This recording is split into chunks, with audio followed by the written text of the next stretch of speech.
Saludos a todos y bienvenidos a un nuevo episodio del podcast de Jesús González. El día de hoy vamos a estar hablando, vamos a estar debatiendo, vamos a estar conversando sobre un tema que nos toca muy profundo a todas las familias venezolanas, que no es otro que la migración. Vamos a tener un invitado de primera, un invitado que es presidente de una ONG que atiende a más de 1000 familias todas las semanas, pero que además esta ONG tiene la mística especial que fue creada por refugiados venezolanos y que hoy atiende a refugiados de más de 25 nacionalidades en España. Les estoy hablando de Sergio Contreras. Sergio es abogado con maestría en derechos humanos, pero que además ha sido un defensor de todos los migrantes, evidentemente, principalmente los que le tocan más de cerca, que son los venezolanos, pero migrantes de todas las nacionalidades que han llegado a España en busca de tener un hogar, de tener una nueva oportunidad de vida, oportunidades de trabajo y oportunidades de echar raíces donde lamentablemente, así como millones de venezolanos en el mundo, sus países no le han podido brindar. Así que, sin más, empecemos. Bienvenido, Sergio. Hola Jesús, saludos a todos los que nos van a ver. Sergio, gracias por estar acá el día de hoy. Lo primero que quiero hacer es felicitarte por el enorme trabajo que estás haciendo en España atendiendo a personas de distintas partes del mundo. Más de 25 nacionalidades me estabas comentando que atiende tu ONG. Quisiera que empecemos un poco por ahí, Sergio. Cuéntame de Refugiados Sin Fronteras, que es una ONG que últimamente ha estado muy en boga, ¿no? O sea, muy en boca de todo el mundo por el extraordinario trabajo que están haciendo. Y quienes nos escuchan quieren saber un poco más también qué es lo que están haciendo, qué hace Refugiados Sin Fronteras, cuál es tu rol dentro de esta organización y cómo se te ocurrió a ti esta idea de llevar adelante tan gran trabajo y esta extraordinaria misión. Bueno Jesús, mira, cuando llegué acá a España, que me tocó vivir en un refugio, alguien me pide que contacte a otra persona que había pasado exactamente por lo mismo que yo, había sido preso político, que acababa de llegar a España, yo también acababa de llegar, y nos vimos en un 100 montaditos. Y ahí nació la idea de crear una organización donde pudiésemos atender a las personas que venían llegando y que no pasaran por lo que habíamos pasado, por las experiencias que habíamos pasado desde el punto de vista de acogida, unas buenas y otras mejorables. ¿Qué quisimos hacer? Tomar todo lo bueno, mejorar aquellas cosas que nos parecían que de alguna forma podían ser mucho mejor, sobre todo para generar un alivio en quien viene llegando, y en una semana registramos la organización. Nos movimos muy rápido y de inmediato Jesús Alemán y mi persona empezamos a trabajar. Ahí también estaba Susan Torres y estaba Mariana Barrios, y los cuatro empezamos a desarrollar actividades. Nos dimos cuenta que el que viene llegando viene con una sensación, digamos, de orfandad, necesita ser atendido, y empezamos a hacer actividades en parques con músicos venezolanos y siempre con gastronomía, con comida. Queríamos compartir, que la gente pudiese desapegarse de las cosas más complejas que estaban viviendo para poder tener una aproximación humana, empática con estas personas, y además incorporar a nuestros músicos de calle. Eso fue en el año 2019, empezamos a trabajar, nos dimos cuenta que hacía falta que levantáramos data de todo. No había nada de información sobre la diáspora venezolana en aquel momento, no había ningún dato. Habíamos ido a reuniones de alto nivel y nadie tenía data sobre la cantidad de niños que habían nacido acá, que eran hijos de padres venezolanos, la cantidad de jubilados, no había información de nada. Y cada una de estas actividades nos permitió ir levantando data y nos preocupamos por llevar a cabo informes, por desarrollar informes que fuesen desmenuzando esa realidad en cada una de las comunidades autónomas, pero además haciendo propuestas para mejorar. Esto nos generó vinculación con organizaciones mucho más grandes que nosotros, donde fuimos aprendiendo y bueno, con el tiempo pues llegó la pandemia. En la pandemia nos vimos obligados a no solamente observar lo que estaba pasando, nos dimos cuenta, bueno, va a frenar todas las actividades económicas y productivas que hacen que los venezolanos y que los inmigrantes pudiesen pagar la habitación, pagar el alquiler, pagar la comida, y había que hacer algo. Creamos un plan de ayudas de emergencia y de inmediato empezamos a trabajar cuando nadie estaba trabajando. De hecho, yo durante 2 años y medio viví literalmente con COVID, porque teníamos que estar atendiendo a las personas y cada 6 meses nuevamente estábamos contagiados buena parte de nuestro grupo de trabajo, porque atendíamos a muchísimas personas cuando estaban cerradas las iglesias. Eso quiere decir que todas las oficinas de Cáritas, los bancos de alimentos estaban cerrados. ¿Qué nos permitió eso? Empezamos a trabajar con el Ayuntamiento de Madrid, empezamos a trabajar con Naciones Unidas, empezamos a trabajar con una gran cantidad de organizaciones cuando nadie estaba trabajando. Y eso nos permitió crecer de una forma muy rápida y atender una gran cantidad de personas. Nuestro crecimiento fue también a la par del crecimiento de la diáspora venezolana en otros países.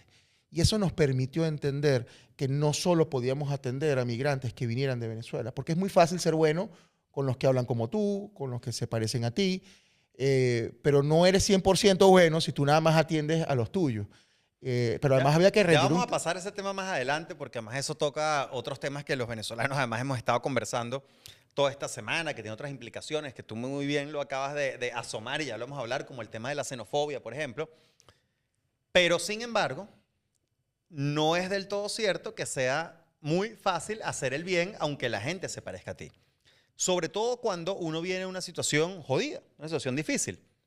¿Cómo es ese proceso de pasar de ser refugiado a pasar a ayudar a miles de refugiados semanalmente?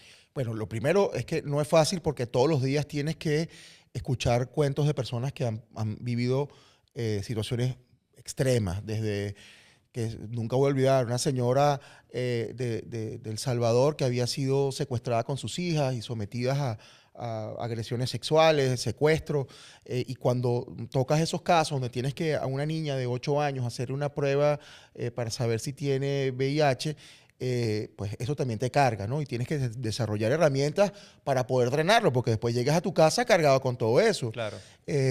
Lo vas desarrollando poco a poco, pero también vas aprendiendo del proceso. Ese proceso te permite desarrollar habilidades y competencias para poder atender y poder identificar las oportunidades en cada una de esas capas de complejidad de cada uno de los casos de migración. Tienes que meterte en el tema legal, tienes que meterte en el tema de salud mental, tienes que meterte en temas humanitarios, porque todo eso son las diversas capas. Cada caso tiene esas áreas donde tienes que tener la capacidad de entenderlo con mucha empatía para poder ayudarle. Porque la mayoría de las personas además viene con una clara convicción de que lo que le está pasando es algo individual, le está pasando solamente a él, es una etapa de sufrimiento muy dura y que va a durar mucho tiempo.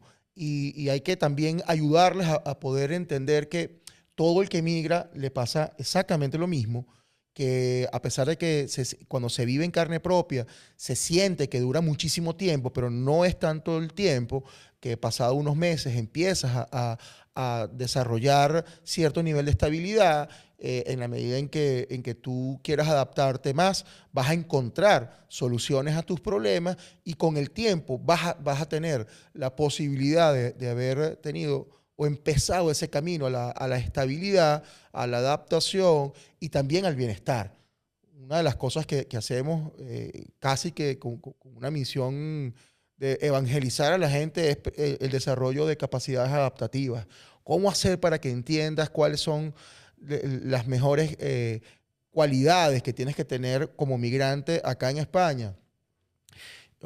Mira, 6 horas todos los sábados nos dedicamos solamente a explicarle que cosas tan fáciles como entender la diferencia en la cual, por ejemplo, los latinoamericanos nos comunicamos, que somos más dulces, que nos dilatamos en las explicaciones, son totalmente distintas a la de España, donde son secos y concisos, pero que esa persona es seca y conciso con su mamá, con sus hijos. Y no te está hablando mal porque tú vengas de afuera, sino porque son diferencias culturales que en la medida en que lo entiendas te puedes adaptar y no sientes que te están tratando mal, sino que entiendes que estás llegando a una sociedad que tiene ciertas características, pero el entenderlo te va a hacer avanzar mucho más rápido. Y nos enfocamos mucho en eso, aparte de darle asesoría legal en materia de asilo y refugio, específicamente en todo lo que tiene que ver con derecho internacional público. a todas estas personas que vienen llegando, que además ven como única opción, en el caso de España, el asilo, dado que es casi imposible solicitar cualquiera de los visados que hay en España para una persona que viene, que no va a poder meter en una cuenta 40.000 euros, por ejemplo. Refugiados sin fronteras, perdón, Refugiados sin Fronteras ayuda, Sergio, también al proceso migratorio de personas que están llegando. Exclusivamente aquellos que vienen a solicitar asilo. Ok. ¿Ok? Nos enfocamos en explicarles cómo es el proceso para solicitar asilo, qué es el asilo, cuáles son Sí, los... que mucha gente no lo conoce. No, bueno, ahí tú vas a escuchar... O tiene información equivocada. Bueno, Cree que es algo, cree que puede aplicar y no aplica. que eso es, mira, algo a lo cual nosotros combatimos.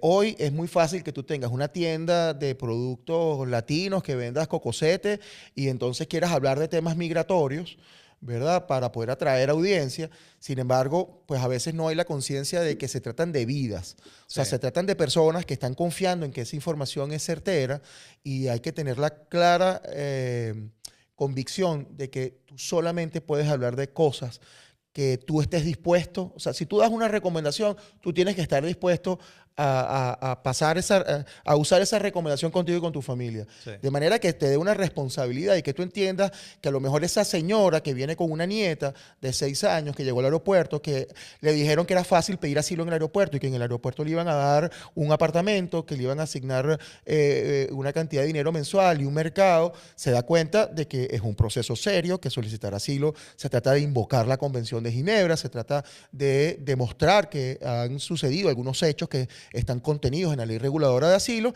y que tienes no solamente que demostrarlo, sino que además tienes que demostrar la vulnerabilidad para poder optar al programa de acogida. Entonces, nosotros lo vemos desde un punto de vista muy responsable porque pasamos por ese proceso. O sea, nosotros pasamos por solicitar asilo en el aeropuerto, sabemos lo que es ir a la oficina de asilo y refugio, sabemos las formas en las cuales los funcionarios de la oficina de asilo y refugio te tratan, entendemos perfectamente esas complejidades y desde la absoluta empatía de haber vivido esa realidad, nosotros enfocamos cada uno de los casos. Ya no desde el punto de vista estrictamente jurídico, que tiene un componente jurídico y absolutamente responsable, pero también desde el punto de vista humano, porque es difícil a veces cuando le tienes que explicar algo a una persona que viene convencida, apostando todo lo que tiene en su vida a un proceso, a una hoja de ruta que alguien le dio, que posiblemente se le habrá dado con la mejor voluntad, Sí. porque lo vivió hace 5 años, pero bueno, las leyes, y sobre todo en Europa, van cambiando de forma pues, muy rápida. Ahorita hay unas nuevas disposiciones transitorias a la ley de extranjería, pero también va a haber una adecuación a todo el marco jurídico europeo en materia migratoria. Y entonces esa persona te dijo cómo hizo ella su solicitud de asilo hace 6 años, y tú has confiado y te das cuenta que no es así. Los pasos que das son pasos que no son certeros, se suma frustración. A esto viene siempre unido a un tema económico, porque no te trajiste el dinero para poder enfrentar las necesidades críticas iniciales. ¿Dónde voy a vivir? ¿Cómo hago para alquilar?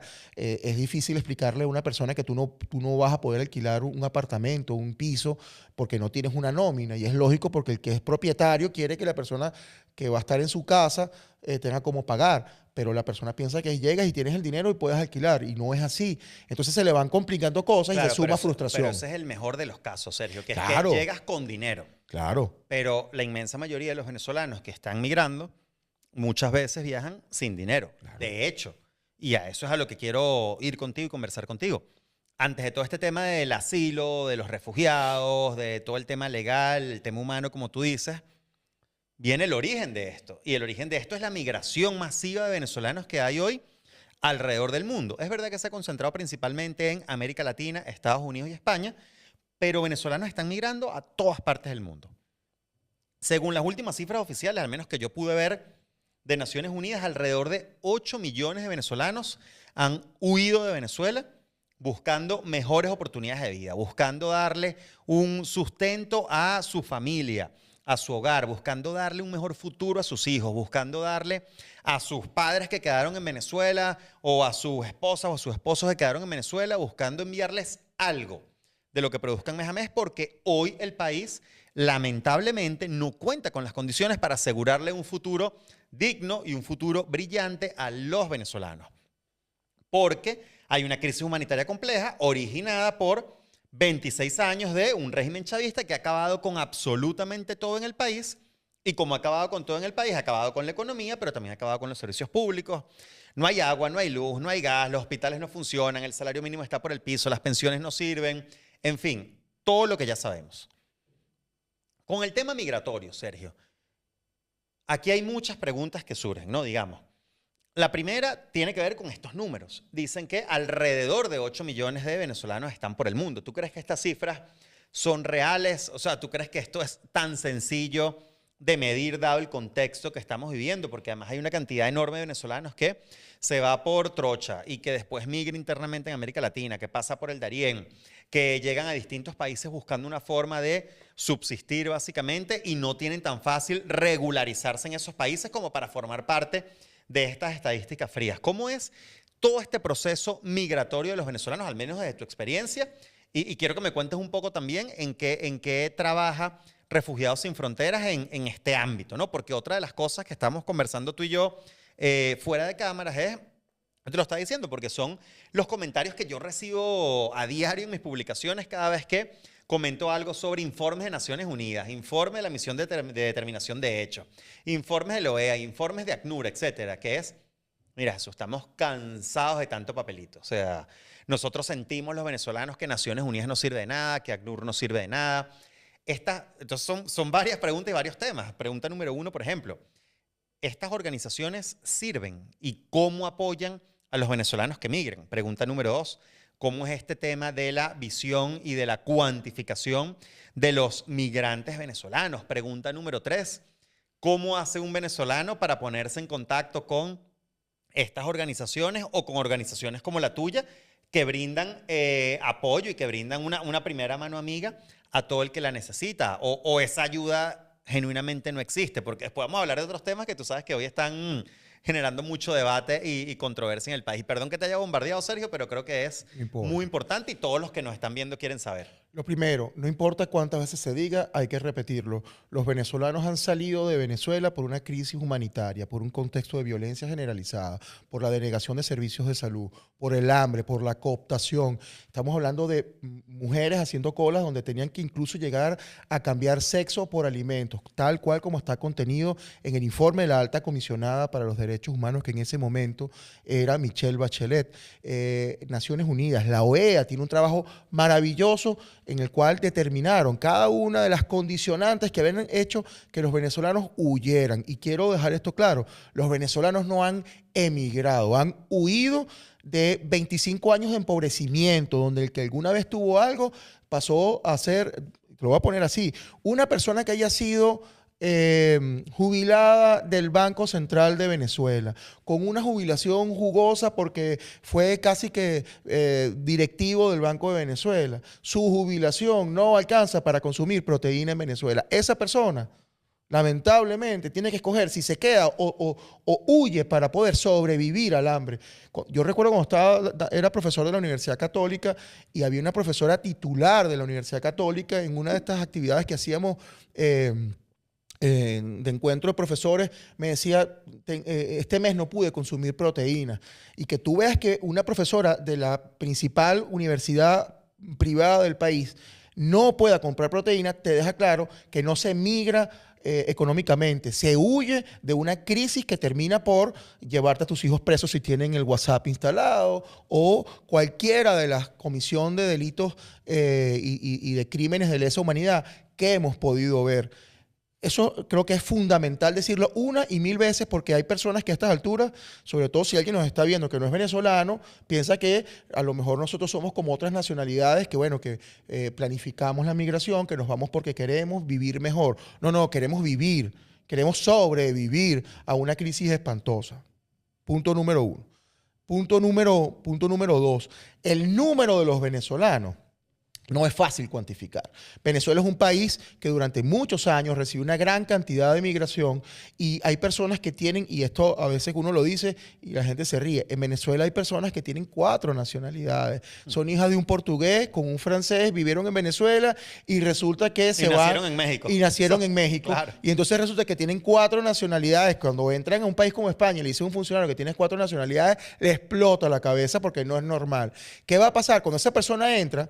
y entra, por ejemplo, como comunitario. Bueno, yo entro como italiano, porque mi abuelo era italiano y yo tengo una nacionalidad italiana.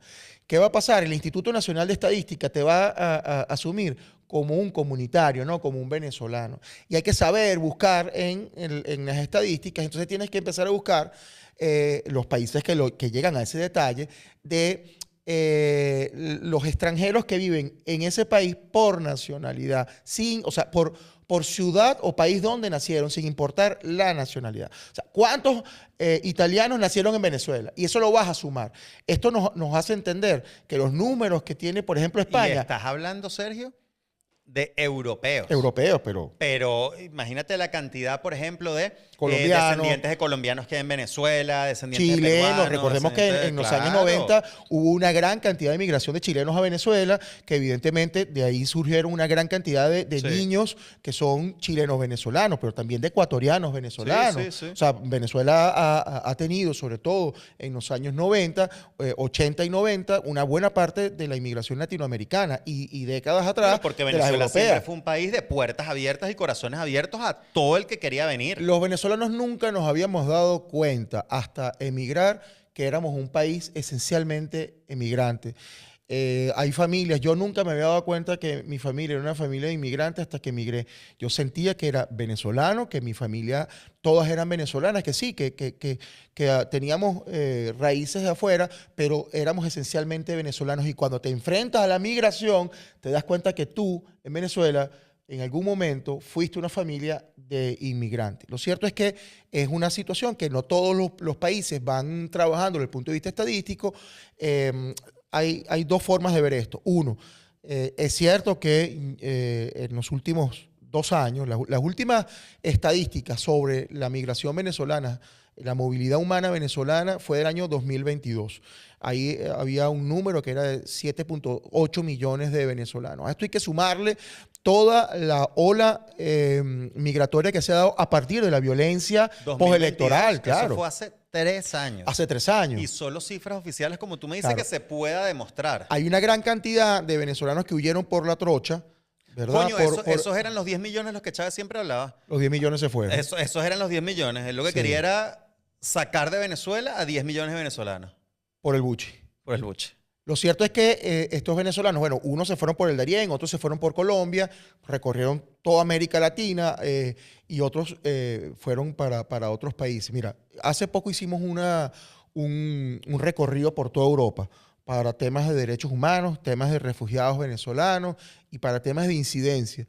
Y estuvimos en España, Francia, Italia, República Checa, Bélgica, Holanda, Portugal, Francia. Recorrimos buena parte de Europa. A donde íbamos había venezolanos. A donde íbamos. O sea, te puedo decir que pararnos en Viena a comernos un perro caliente en una feria de la Perro calle. caliente no sé. Bueno. Tú eres caraqueño. Bueno. Te comías un asquerosito. Pero es que Coño, pero- los de ahí desgraciadamente no eran tan asquerositos. Era un mocho de pan con una salchicha que bueno, que no era lo que uno hubiese deseado, pero me lo dio un tipo de Táchira, además. Claro. O sea, no solamente caraqueños, hay una inmensa cantidad de personas del Zulia, de Táchira y de Oriente que han emigrado y los vemos en todas partes. Eso creo bueno, que es importante el determinar. Si son más de 7.8 millones, yo creo que ya estamos cerca de los 10 millones de venezolanos, que es difícil componer esa cifra debido a las múltiples nacionalidades o a la duplicidad de nacionalidades y que los sistemas estadísticos en cada uno de los países puede ser que no lo reflejen. Pero aparte de eso, lo que sí es una realidad es que a partir del año pasado, se empieza a dar un reacomodo. Bueno, el que estaba en Perú tenía 4 años en Perú, estaba en Ecuador, tenía 4 años en Ecuador, o en Panamá y tenía 10 años en Panamá, empezaron a ver otros países, por ejemplo, en Europa, para hacer una tercera o cuarta migración. Y hay un Sí. reacomodo, ¿ok? Eso es una realidad que está pasando. Hay muchísimas personas que se mudan de países, por ejemplo, en la propia Unión Europea, que ya tienen 3, 4 años acá, lograron sacar su nacionalidad y entonces ahora están en Dresden, en Alemania, o pueden estar bueno, hay una cantidad importante de venezolanos en países como Islandia, que por cierto ha tenido una pésima política migratoria que incluso creo que ha violentado la Convención de Ginebra y ha expulsado a venezolanos, más de 300 venezolanos, con lo que claramente no solamente en mi criterio puede incluso tener responsabilidades en un momento ante el Tribunal Internacional de Justicia por la violación de convenciones internacionales por motivos de xenofobia. Lo que hicieron en el caso de Venezuela, en el caso de Islandia, fue una deportación masiva, irregular, que hemos denunciado. Personalmente lo pude hablar con Filippo Grandi, el alto comisionado para los refugiados, en Ginebra, y además consignamos 2 veces en su oficina en Ginebra informes que detallan lo que habían pasado. Como hay en Islandia, lo vas a ver en Estocolmo, lo vas a ver en La Haya, lo vas a ver en Bélgica. Bueno, en Bélgica hay un grupo importante de venezolanos. En Suiza hay una cantidad también de venezolanos muy activa. Sergio, antes de seguir avanzando con el tema de la xenofobia, que lo tengo acá anotado, para mí es clave preguntarte algo que todo el mundo se ha estado preguntando las últimas 2 semanas.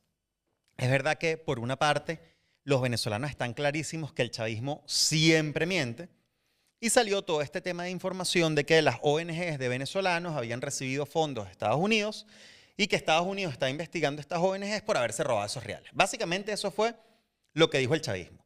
Se demostró que toda esta información era mentira, que todo era mentira. El mismo gobierno de Estados Unidos desmintió esta información y habló claramente de qué se trata esta investigación interna que ellos están haciendo para mejorar sus políticas y, bueno, priorizar sus inversiones en los temas que esta administración nueva cree que son prioritarios.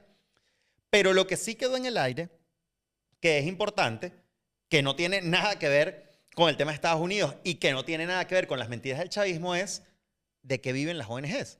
Porque yo te escucho a ti, por ejemplo, que tú tienes una ONG que está haciendo un trabajo importantísimo.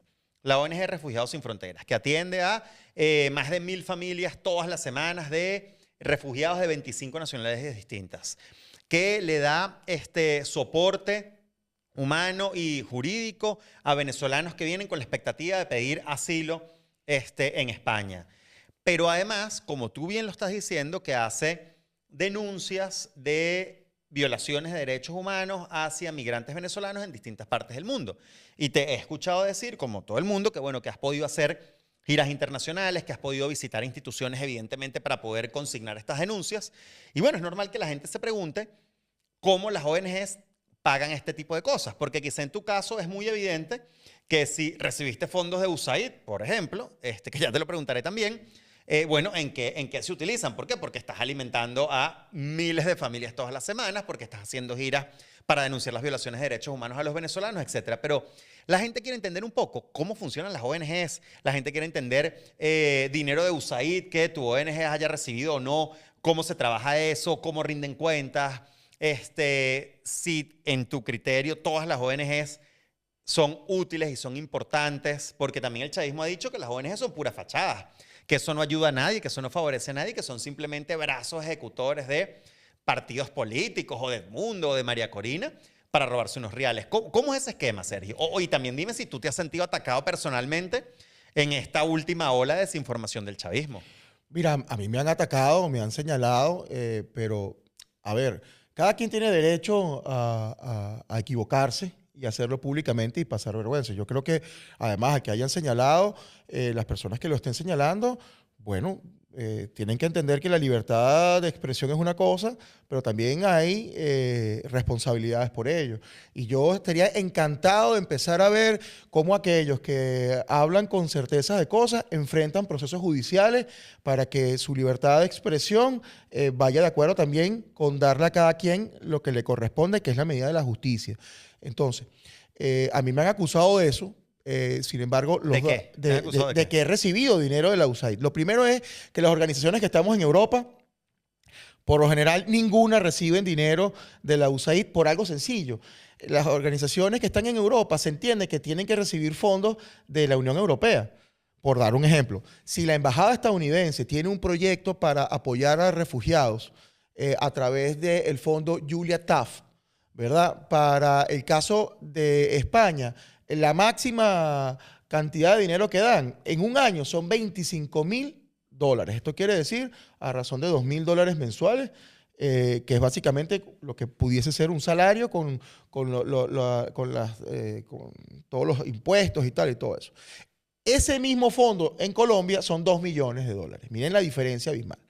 Ahora bien, si hay alguien que sabe de cómo lavar dinero, es precisamente el gobierno, que ha usado no solamente organizaciones en Venezuela, sino también ONGs españolas, porque también han financiado ONGs y fundaciones vinculadas con partidos políticos para precisamente lograr favorecer posiciones políticas y lavar la realidad de la dictadura venezolana. Ahora, que hay organizaciones que son de maletín, perfecto, pero difícilmente organizaciones de maletín terminan por recibir dinero. Y el dinero que entiendo que ha salido de la USAID, que en el caso nuestro, cero, ni un euro, es más, ni un café. Refugiados Sin Fronteras no ha recibido nunca No, dinero de... cero. Y a las pruebas me remito. Quien tenga... Ojo, que es importante que lo hablemos también. No tiene nada de malo recibir fondos de cooperación internacional para una ONG. Nosotros quisiéramos hacerlo. ¿Sabes por qué? Te digo, yo quisiera que una ONG como la tuya, que atiende a miles de familias, que además entiendo que les das comida, o sea, no es solo atención que pasen por aquí, una palmadita en la espalda, les das comida, les das ropa, miles de familias todas las semanas. Coño, a mí me encantaría que este tipo de ONG reciban apoyo internacional. Nosotros somos una ONG de verdad. Nosotros somos una ONG con resultados tangibles y demostrables. Nosotros no recibimos fondos, lamentablemente, de nadie. Hasta ahora, en 6 años, solamente recibimos una sola subvención de 300 euros en todo un año. Eso quiere decir 27 euros mensuales. ¿Y cómo hacen para ayudar a tanta gente, Sergio? Ok, lo primero, nosotros somos una organización que gestiona alimentos que ya están por caducarse. Okay. Que ya no pueden estar vendiéndose en supermercados, pero que tú puedes todavía consumirlos. Tienes 2 semanas para consumirlos, pero en España tú no puedes, un supermercado no te puede vender un alimento que tenga menos de un mes de caducidad. Eso por una parte. Lo otro, mira, nosotros tenemos la escuela de haber... los supermercados les donan a ustedes comida en buen estado. Tal cual. Y para consumo inmediato. Hay una parte que compramos y hay otra parte que viene del banco de alimentos. Ok. Ahora bien, nosotros aprendimos a hacer gestión social en una Venezuela donde éramos perseguidos, donde teníamos que generar estrategias para poder entrar. Mira, para poder fabricar un carrito de arepas y meternos en la pastora, con niños de la pastora, para poder, con las madres, enseñarlas a hacer arepas cuando no había harina pan, y tocar la puerta al comerciante, al de la panadería, para que nos dieran unos jugos, para el otro que nos diera, y podíamos hacer producto social sin un céntimo. Eso lo vivimos, y todas las organizaciones en Venezuela, que hemos trabajado durante años, que dábamos comida, que sabíamos, mire, cuando Venezuela enfrentó el hambre más dura, yo recuerdo que eso fue un aprendizaje grandísimo, una mano amiga. Nosotros recogíamos microdonativos de comida en toda Caracas, que iban incluso hasta con potecitos plásticos.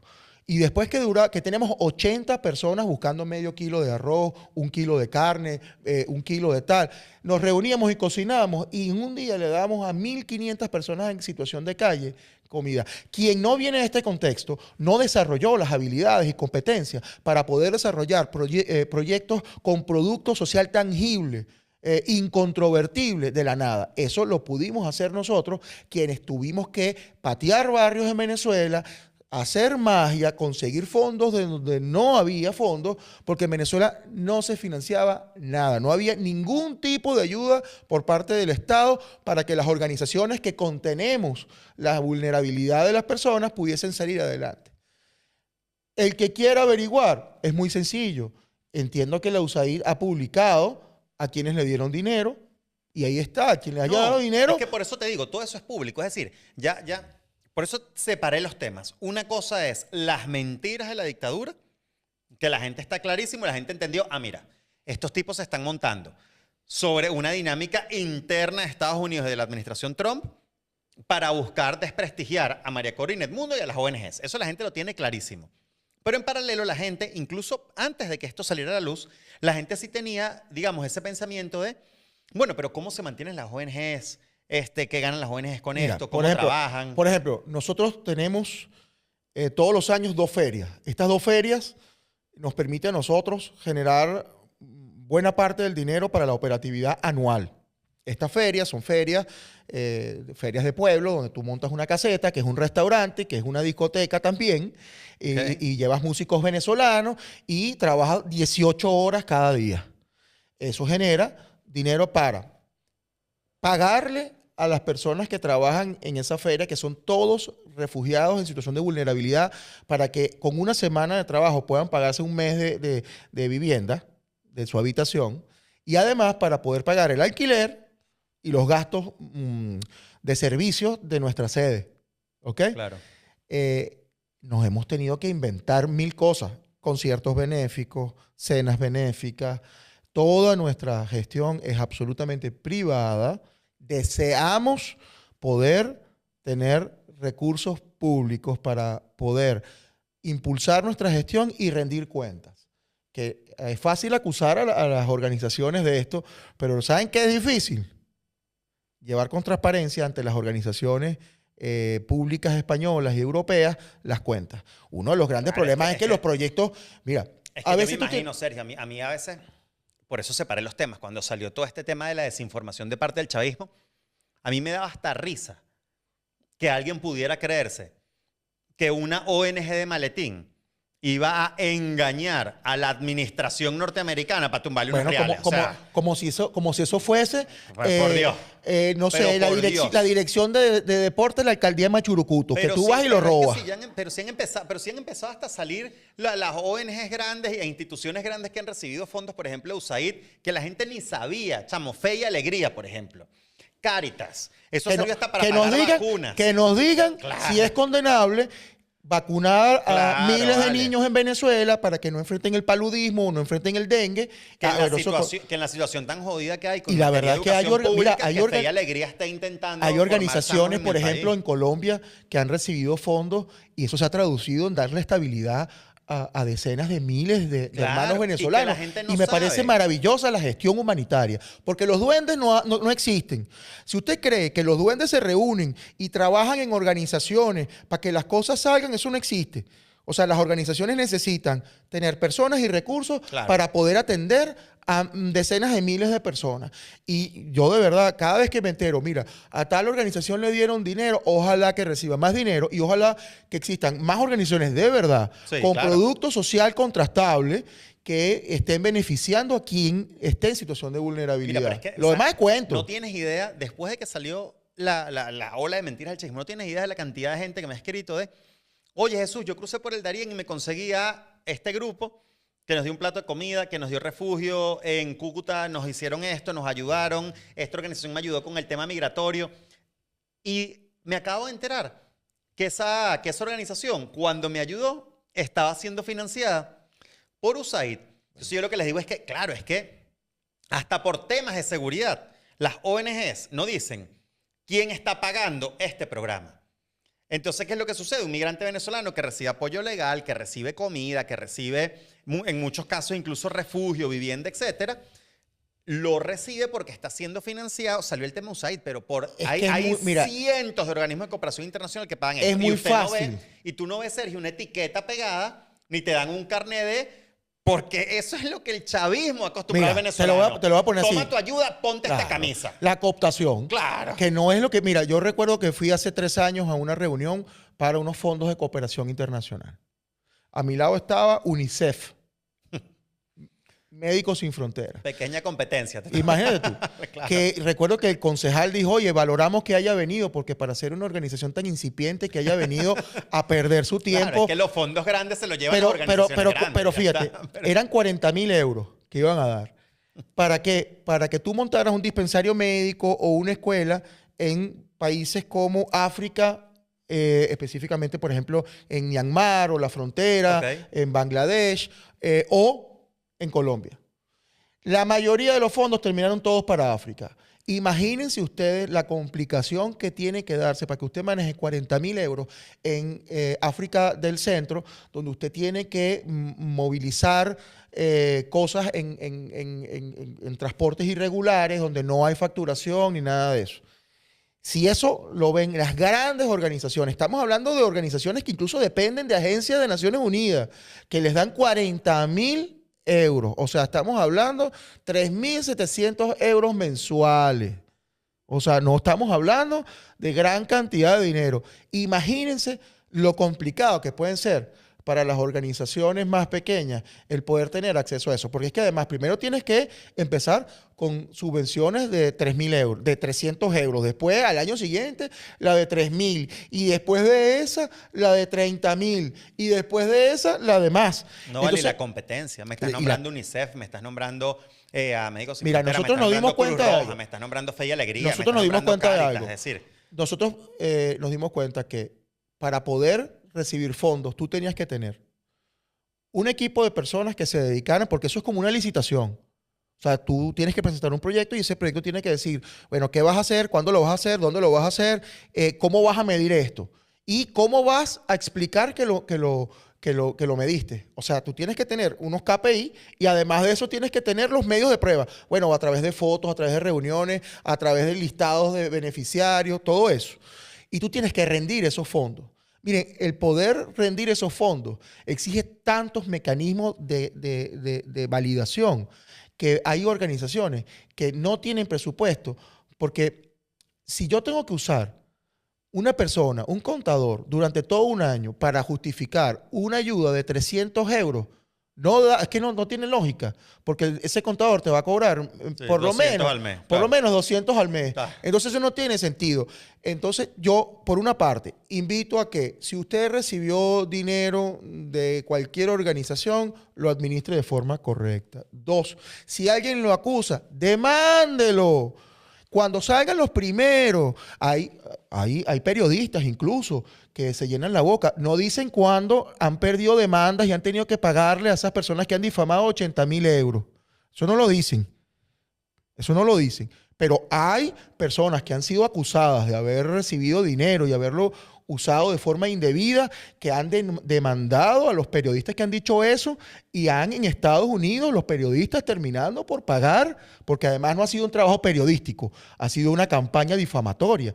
Bueno, si usted dice algo, su deber periodístico es validar la fuente, saber si lo que está diciendo corresponde con la verdad y usted actuar de forma proporcional, denunciar. Pero es que además no se trata de que usted tape nada.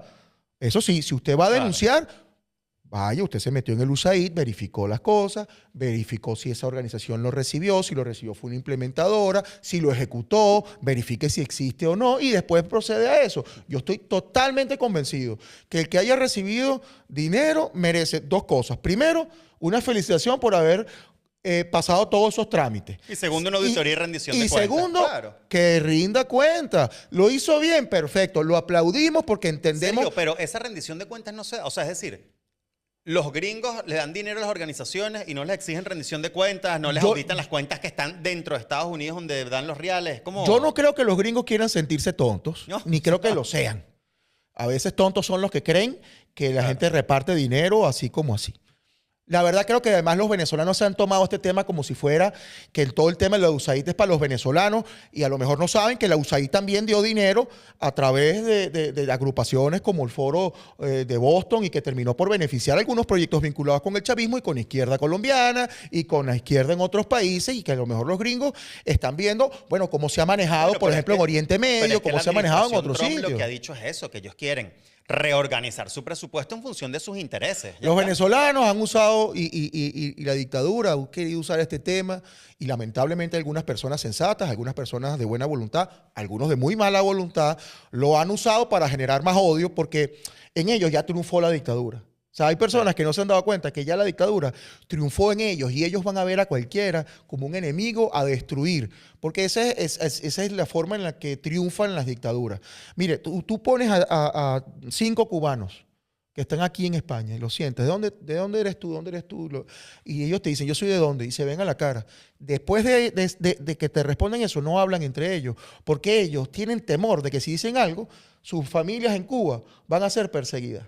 Y la forma en la que las dictaduras hacen que cada uno se vea como enemigo y que el otro siempre es el enemigo, es lo que hace que triunfe. Y lamentablemente hay comunicadores, hay personas, bueno, ahorita cualquiera agarra una cámara, se graba y hace un live y habla mal de cualquiera.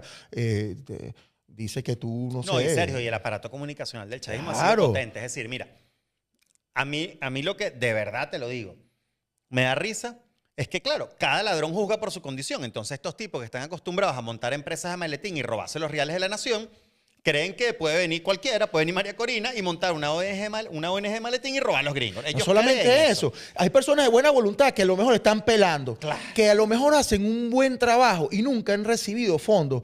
Pero los entonces, acusa el chavismo y para justificar. No, no, Claro, no, eso no, es no así. solamente eso. Yo estoy convencido de que algunas de las denuncias que hemos escuchado ha venido producto de esas personas que a lo mejor han hecho cosas buenas sin financiación y sienten que ellos merecían ser financiados y los otros que no hacen nada le han dado el dinero porque esa es la narrativa de la dictadura. Y han usado una parte de personas de buena voluntad que a lo mejor tienen un muy buen trabajo o a lo mejor simplemente quieren opinar de buena voluntad y han caído en la trampa de la dictadura.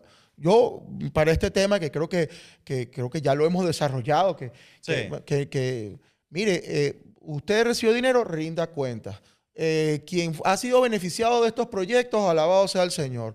Que la cooperación internacional es necesaria, sí, es necesaria. Parece que estuviésemos descubriendo cómo funciona el mundo y que es culpa ahora de la realidad venezolana. También es importante, de verdad, no todo lo que pasa en el mundo es por nosotros, a pesar de que la dictadura siempre quiera buscar a un enemigo externo para ponernos a pelear. Cada quien decida cómo lo quiere hacer. Si usted lo quiere hacer de buena voluntad, si usted quiere ser crítico, hágalo. Si usted hace denuncias, demuéstrelo. Y evidentemente, si usted, se lo he dicho a todas las personas, mire, nosotros trabajamos con coaliciones de organizaciones, no solamente de venezolanos, de africanos, de ucranianos, de sirios.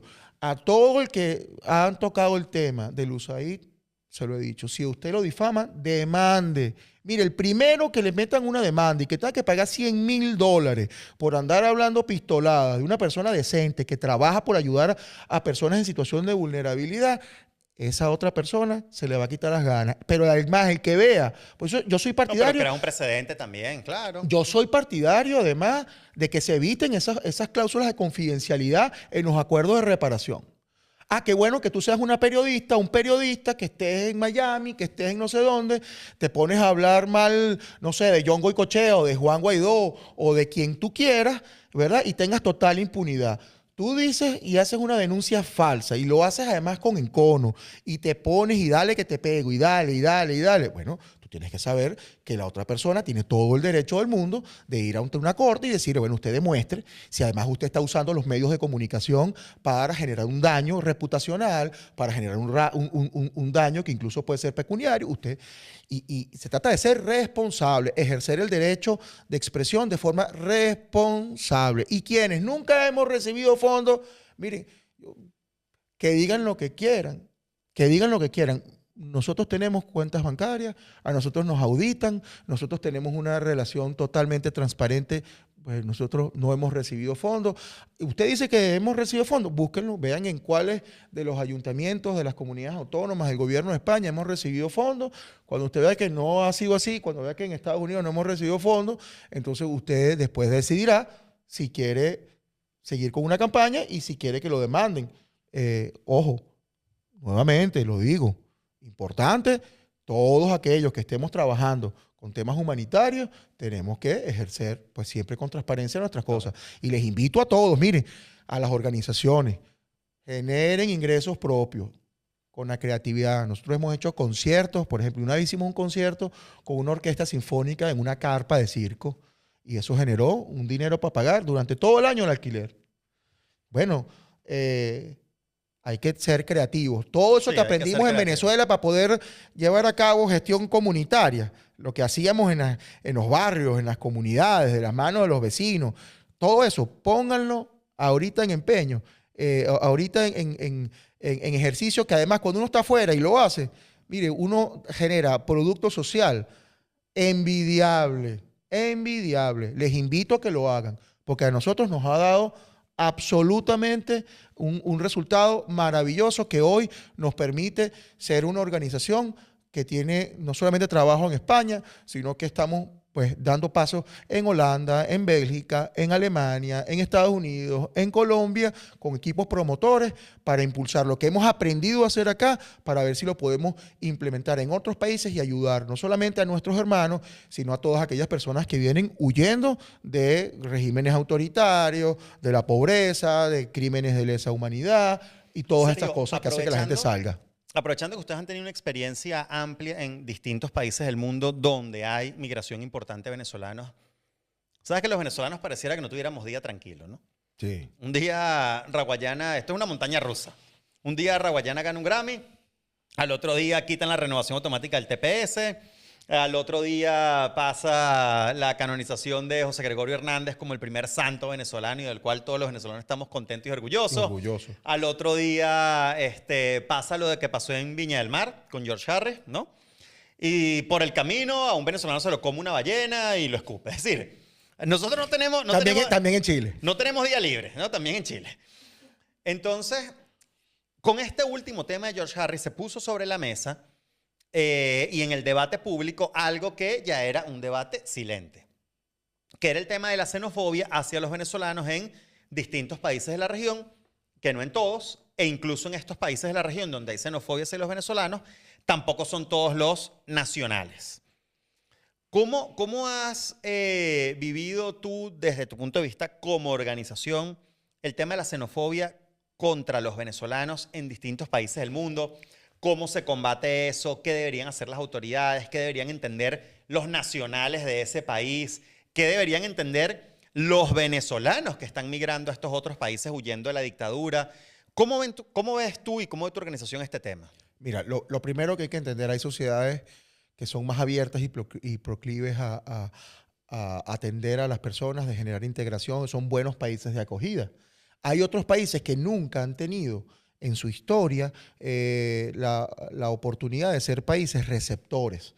En América Latina, la mayoría de las personas sale de sus países, pero no reciben gente, con diferencias notables como Venezuela, como Argentina, incluso en algún momento lo fue hace muchos años, antes de la desgracia de Cuba, como fue Cuba. ¿Qué hay que entender de esto? Mira, si usted va a salir de su país, es importante que usted primero sepa para dónde va. Lo segundo es que uno no puede forzar la barra. Si usted se va a un país que nunca ha tenido procesos de migración o procesos de movilidad humana forzada, masiva, donde de repente llega 1,5 millones de venezolanos a Perú, bueno, usted tiene que entender de alguna forma, y no estoy justificando las malas actitudes, pero si hay un país donde no hay costumbre de recibir inmigrantes y que de repente tiene 1,5 millones de venezolanos, hay que entender que eso va a generar una respuesta. Positiva o negativa, genera una respuesta. Para esto, lo que es importante aquí es saber que a donde quiera que usted vaya, tiene que desarrollar habilidades adaptativas. Usted tiene que tener la capacidad de integrarse.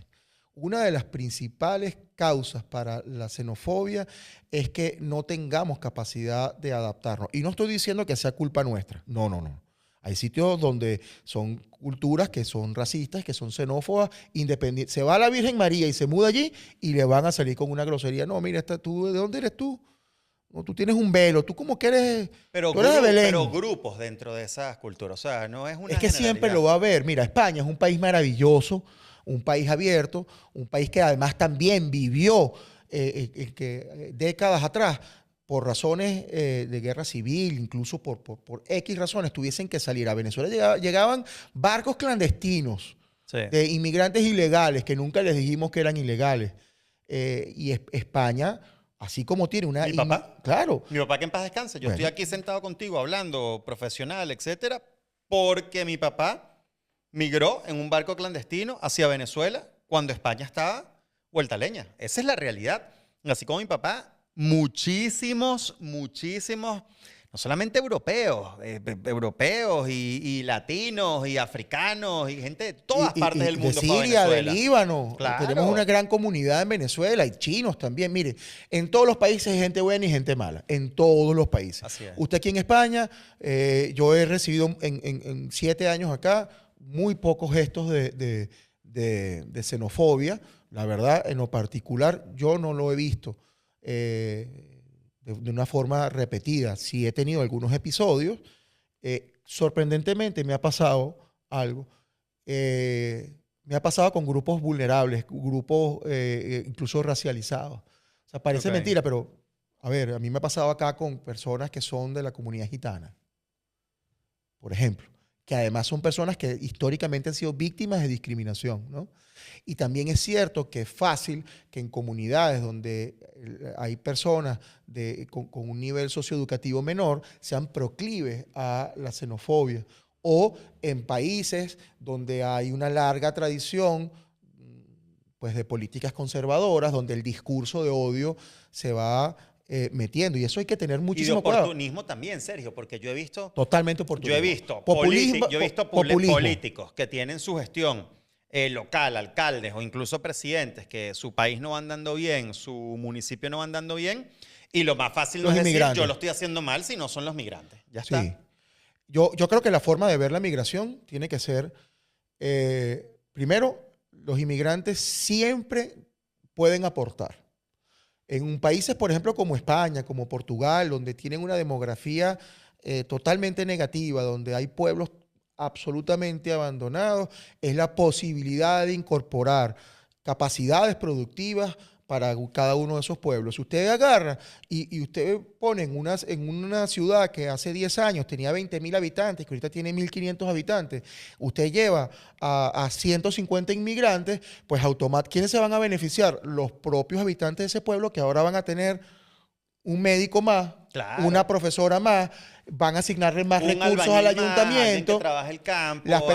Alguien va a venir a cuidarte, se va a sumar probablemente elementos positivos. Incluso la economía del propio pueblo. Bueno, la carnicería que estaba cerrada ahora se abre. El bar que nadie ya, por un tema de relevo generacional, porque en ese pueblo había puras personas más. Estoy hablando desde el punto de vista científico y contrastado. O sea, esto lo hemos vivido nosotros. Ustedes lo han visto en la organización, claro. Nosotros hemos hecho trabajo en pueblos donde hemos llevado familias venezolanas y nos hemos dado cuenta de cómo pueden ser vistos como un elemento positivo. Pero también hemos sido testigos de discursos que son absolutamente falsos sobre el enemigo externo, que significa la migración. Mira, Sergio, los venezolanos somos gente buena. Los principales interesados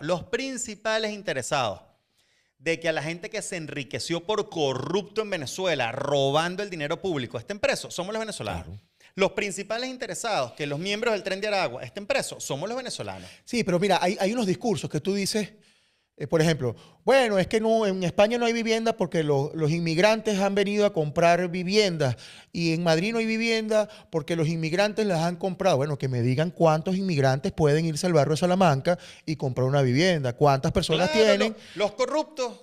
No, y no solamente eso. Porque hay un porcentaje pequeño de empresarios que hicieron su plata dignamente, sí. Y que un pero joven, también hay grandes capitales acá producto de la corrupción. Y mira, y que un joven español no va a comprarse una casa en Salamanca. Pero por O sea, Dios. ese no es el problema. Y yo lo que creo es que hay que evitar que los discursos populistas, que los discursos anti-inmigración se instalen. Es cierto que hay inmigrantes con muy poca capacidad de integración que perjudican a todos.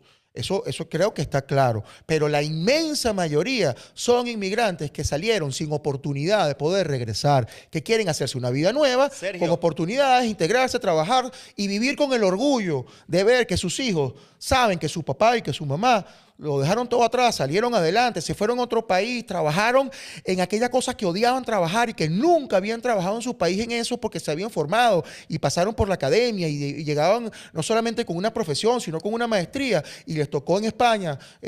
Mire, yo siempre pongo este ejemplo. Hay una música venezolana, toca el oboe. Ella en su país, en Venezuela, era directora de un conservatorio. Aquí en España trabaja limpiando un conservatorio, pero ella vive con el orgullo de que su empeño, aun y cuando sea en un trabajo que no sea para lo que ella se esforzó, le permite salir adelante.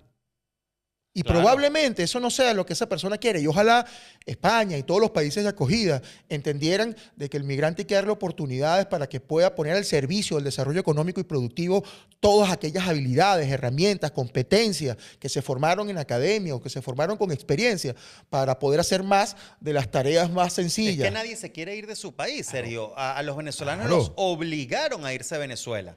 Nadie se quiere Mire, ir de su país. La gente se va por falta de oportunidades.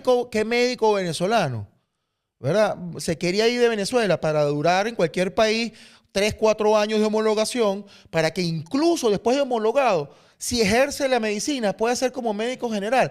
Aún y cuando en Venezuela tenía una especialidad como pediatría, como cualquiera de las especialidades que pueden haber.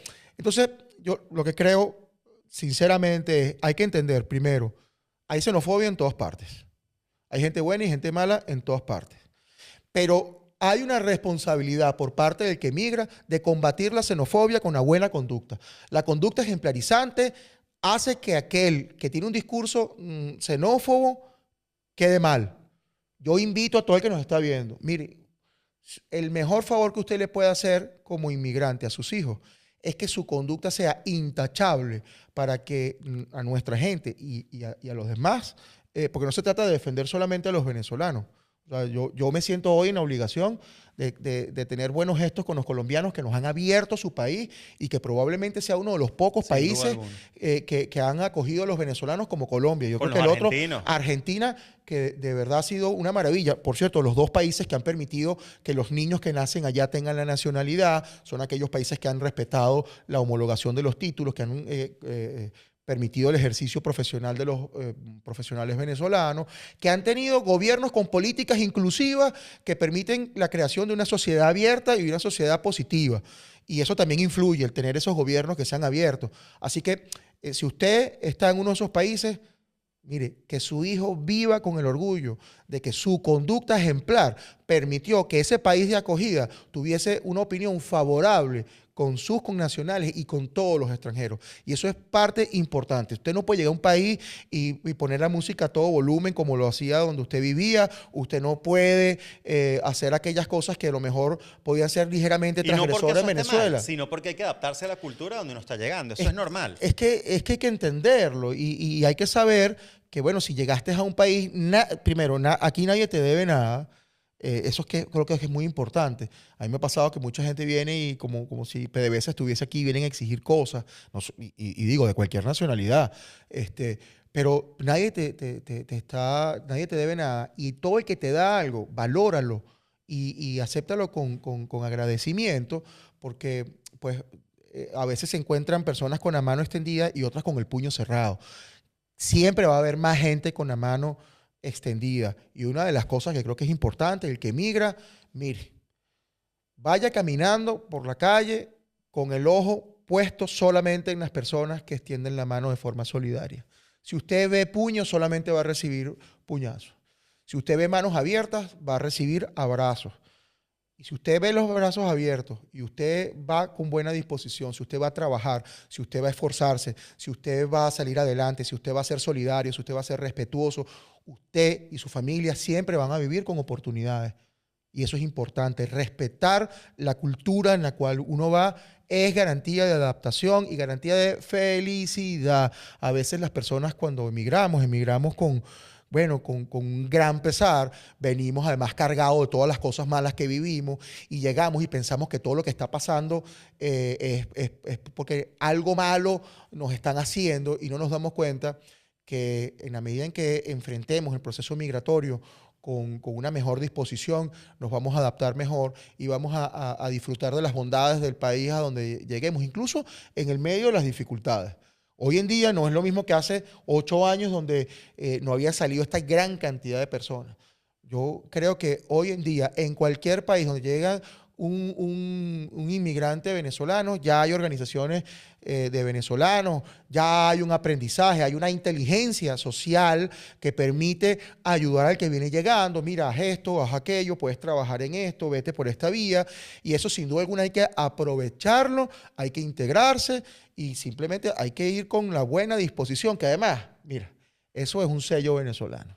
Nosotros hay gente que hace chistes sobre cómo nosotros nos enfrentamos a las adversidades. Chistes como, bueno, como cuenta un venezolano que le secuestraron a la mamá. O sea, nosotros somos personas positivas y somos personas que... En este espacio lo decimos siempre, Sergio, lo mejor que tiene Venezuela y lo que nos ayudará nuevamente a ser un país de primera línea mundial luego de la caída de la dictadura, no es el petróleo, las minas de oro, el gas, el agua potable, el clima ideal. Todo eso es una maravilla. Pero lo mejor que tenemos es su gente. Yo estoy totalmente convencido de eso. Y quieren que les diga algo. Cuando toda esta desgracia pase, se va a regresar mucha gente. Yo creo que el 30% de las personas que han emigrado se van a regresar. Cuando ese 30% de personas lleguen, imagínense cómo esa nueva forma, cómo vamos a incorporar las cosas positivas que los venezolanos en Buenos Aires, en Colombia, en Holanda, en Bélgica, en Suiza, en Malta, en Costa Rica, en Estados Unidos, van a aplicar a Venezuela. Y cómo se va a enriquecer sociológicamente Venezuela. Cuando el conflicto pase, cuando se inicie la posibilidad de la reconstrucción venezolana, yo estoy convencido de que todas las cosas buenas que hemos aprendido afuera, que incluso tiene que ver hasta con la socialización, que tiene que ver con miles de cosas desde el punto de vista sociológico, va a hacer de Venezuela un país no solamente más tolerante, un país más considerado, porque no es lo mismo que usted pase trabajo en su país a que pase trabajo en otro país. Cuando usted pasó trabajo en otro país y salió adelante, usted cuando esté en su país no va a permitir que vuelva a pasar trabajo, ni va a voltearle la mirada a aquel que necesite apoyo. O sea, Venezuela tiene irreductiblemente un futuro positivo una vez que caiga la dictadura. Los venezolanos van a regresar, la cantidad que tenga que regresar. Hay otros que se quedarán y harán su vida en otros países, nunca olvidando el orgullo de ser venezolano. Pero es que ya Venezuela, miren, Venezuela tiene dos realidades. Está la Venezuela contenida en nuestras fronteras y la Venezuela desbordada en el mundo. Esa otra Venezuela va a seguir existiendo y vendrán cosas que obligatoriamente tendremos que hacer. Va a llegar el momento en que incluso vamos a tener representación parlamentaria fuera de Venezuela y vamos a tener representantes que a lo mejor en Colombia, bueno, sean diputados en representación de los 2 millones de venezolanos que están en Colombia. Venezuela va a cambiar. Usted va a ser parte de eso. Venezuela va a mejorar y los venezolanos que estén afuera, aún y cuando no puedan regresar, también van a vivir con el orgullo de saber que su país está mejorando y lo que viene para Venezuela, incluso en las noches más oscuras, incluso en los días más oscuros, va a ser positivo. Y yo con esto no quiero caer en el discurso exageradamente optimista, pero es que todo lo que hoy sucede es absolutamente negativo. Una vez que la dictadura salga, Todos los pasos que den cada uno de los venezolanos va a ser para mejorar. Los pasos que te conduzcan a regresar a Venezuela son pasos que te van a dar felicidad, te vas a reencontrar con las amistades, con tu casa, con tu abuela, podrás ir al cementerio y llevarle nuevamente flores a tus muertos, podrás ir a recorrer aquellas calles donde creciste que ya no las tenías, pero con todo el aprendizaje de haber vivido en otros países, con todo el aprendizaje que te va a permitir ser un agente de transformación social. Yo creo y sueño con esa realidad que en Venezuela todos los que emigraron, que se puedan regresar, regresarán y todos serán agentes de transformación social. Y ese duro aprendizaje de la migración se va a convertir en un elemento movilizador de una Venezuela próspera, dinámica, moderna, y dejaremos esa pena de haber sido el primer país exmoderno del continente americano y volveremos a abrazar periodos de prosperidad, porque estoy seguro que todo el que salió, que aprendió, que vivió, va a traer lo mejor que pueda de ese país para modernizar a Venezuela. Amén. Y así va a ser, Sergio, con la bendición de José Gregorio Hernández de por medio. Te agradezco muchísimo que hayas venido el día de hoy, pero sobre todo te agradezco todo el enorme esfuerzo que estás haciendo por los venezolanos refugiados en España y en el mundo, y también, ¿por qué no?, por los más de 25 otras nacionalidades que estás atendiendo a través de tu ONG y del gran trabajo que has realizado hasta ahora, Sergio. Y a los que nos vieron hasta acá, agradecerles de corazón haber estado en este espacio, invitarlos a suscribirse, invitarlos a compartir este contenido para que el testimonio de Sergio Contreras llegue a la mayor cantidad de personas posibles, pero también para que podamos seguir teniendo mucha más información de calidad en este formato que, como siempre les digo, nos permite tratar los temas con mucha mayor profundidad. También les quiero comentar que muy pronto estaremos estrenando una segunda temporada de este podcast con nuevos invitados, con una nueva dinámica, con una interacción muchísimo más fluida con ustedes desde este espacio y no solo desde mis otras redes sociales, y también vendrán nuevas alianzas de comunicación con distintos medios de comunicación para seguir avanzando en todo esto que yo lo llamo no solamente sacar la verdad de lo que está sucediendo en Venezuela, informar de lo que pasa en Venezuela, sino también informar de lo que los venezolanos dentro y fuera de Venezuela hacen día tras día para poner en alto el nombre de nuestro país. Así que, sin más que agregar, nos vemos en el próximo episodio del podcast de Jesús González. Chao, chao.